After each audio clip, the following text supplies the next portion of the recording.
Hello, good afternoon to all the students of Sudama Devi Mahila PG college Chandauli. आज की class को start करेंगे और आज की क्लास को स्टार्ट करने से पहले हम आपको याद दिला दें हमने अपनी पिछली क्लास में आपके साथ क्या टॉपिक डिस्कस किया हुआ था। हमारी जो कल की क्लास हुई थी उस कल की क्लास में हमने आपके साथ डिस्कस किया था what do you mean by the term education, शिक्षा जैसा जो शब्द है इस शब्द से क्या अभिप्राय है, वो हमने आपको अपनी कल की क्लास में बताया। आई होप कि आपको वो टॉपिक समझ में आया होगा। लेकिन लेकिन लेकिन वहीं पे वो शब्द की परिभाषा समाप्त नहीं हो जाती है। हम उसके एक संकुचित परिभाषा और उसके व्यापक रूप से जो परिभाषा है, यानी एक narrower definition and it's a broad definition of education, उसके बारे में भी डील करेंगे। ठीक है, चलिए शुरुआत करते हैं नैरोअर डेफिनेशन ऑफ एजुकेशन, यानी शिक्षा के संकुचित परिभाषा की। शिक्षा की संकुचित परिभाषा की बात की जाए नैरोअर डेफिनेशन की, तो बस एक सिंपल सी लाइन है, the education which we receive in schools, मतलब ऐसी शिक्षा जो कि हम विद्यालय से प्राप्त करते हैं उसे ही हम क्या कहते हैं, आपकी शिक्षा। ठीक है, देखिए बोर्ड पे लिखा भी हुआ है, एक शिक्षा की संकुचित परिभाषा और एक जो से व्यापक परिभाषा।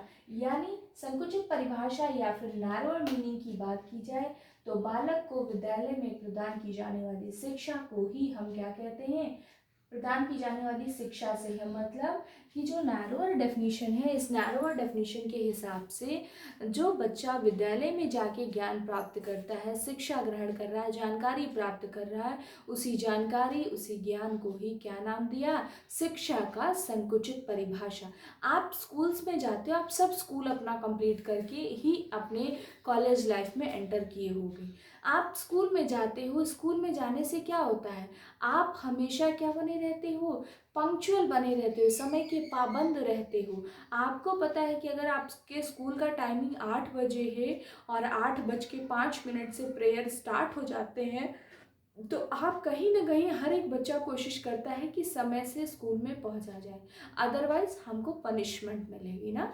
तो आप क्या करते हो, समय से विद्यालय पहुंचते हो। यानी विद्यालय में सबसे जरूरी चीज़ क्या होती है कि वो आपको पंक्चुअल, वो आपको समय का पाबंद बना के रखता है। उसके साथ साथ आपको वो अनुशासित बना के रखता है, डिसिप्लिन्ड वे में आपको रहना सिखाता है स्कूल।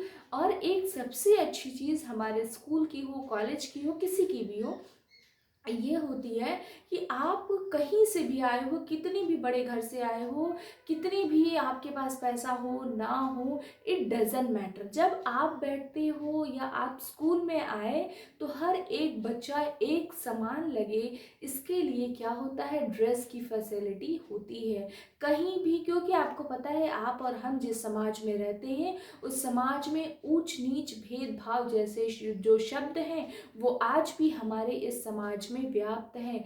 एक कहते हैं ना, डिस्क्रिमिनेशन जैसा जो वर्ड है, एक भेदभाव, एक डिस्क्रिमिनेशन जैसा जो वर्ड है, एक डिफरेंस क्रिएट करने वाले जो लोग हमारे समाज में हैं वो आज भी कहीं ना कहीं हमारे समाज में हैं। और ये चीज़ बहुत तेज़ी से होती है। इसके लिए स्कूल्स में, कॉलेजेस में ड्रेस की फैसिलिटी की गई कि हर एक बच्चा जो है वो स्कूल के, उस स्कूल के ड्रेस में आएगा जिससे किसी के बीच भी किसी भी प्रकार का कोई भी अंतर भेदभाव नहीं होगा। ठीक है, देखिए स्कूल में क्या होता है, स्कूल में एक चीज़ और होती है कि यहाँ पे आप एक ही समय में एक ही छत के नीचे बिना समय को जाया किए पहले से निर्धारित जो सिलेबस होते हैं उसको आप पढ़ते हो। मतलब क्या है,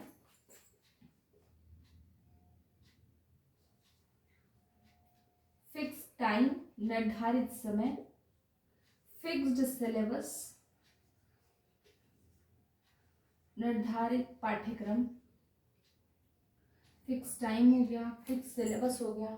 आप क्या बने रहते हो, आप अनुशासित बने रहते हो, आप डिसिप्लिन्ड वे में रहते हो, डिसिप्लिन। आपके पास क्या होता है, पंक्चुअलिटी,